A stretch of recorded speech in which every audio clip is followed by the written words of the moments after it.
ও মা কী করছো মা? মা তোমার কষ্ট হয় না? হ্যাঁ,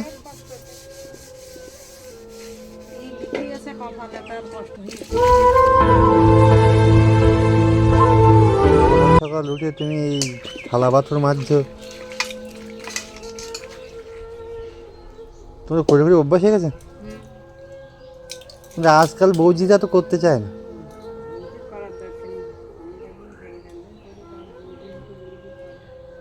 আজকাল বৌজিরা কাজ করতে চায় না, শুধু মোবাইলে আর টিভিতে এই ব্যস্ত, কর্মের দিকে ব্যস্ত নেই।